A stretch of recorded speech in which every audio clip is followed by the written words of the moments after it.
മറക്കാൻ പറ്റാത്തൊരു കാര്യം, ഭയങ്കര തണുപ്പായിരുന്നു അവിടെ പോയപ്പോ. അത് ഏത് തണുപ്പും സമയത്താ? കാറ്റും ഡിസംബർ ആയിരിക്കും. ഇപ്പോഴല്ല, ഡിസംബർ. ഒരു സമയത്താണ്. ഉം, ഉം, നല്ല ഡ്രസ്സൊക്കെ ഇട്ട് പോയിട്ട് ഉം. അതൊന്നും പുറത്ത് കാണിക്കാൻ പറ്റാതെ അവിടെ ഒരു ജാക്കറ്റ്, നല്ല കട്ടിയുള്ള ജാക്കറ്റ് ആയിട്ട് അതിട്ടിട്ട് സിബൊക്കെ ഓപ്പൺ എയർ ആയിരുന്നു ഷോ.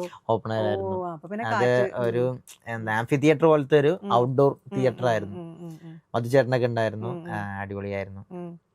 അല്ല അപ്പൊ കാറ്റടിച്ചു കഴിഞ്ഞാൽ തൊണ്ടയ്ക്കുള്ള സ്ട്രെയിനും തൊണ്ടയ്ക്ക് ഭയങ്കര കാര്യങ്ങളും പ്രശ്നം, സംഗതിയൊക്കെ പ്രശ്നമായിരുന്നു. ഒഴുകുമായിരുന്നു എല്ലാവരുടെയും. ആണല്ലേ? പക്ഷെ എനിക്ക് തോന്നുന്നു ബൽറാമിന് അതിന്റെ ആവശ്യമില്ലല്ലോ. ഏയ് സൈഡിൽ കൂടെ പോയിട്ട് തണുത്ത വെള്ളമൊക്കെ കുടിച്ചിട്ടാണല്ലോ പാട്ട് പാടാൻ വരണത്.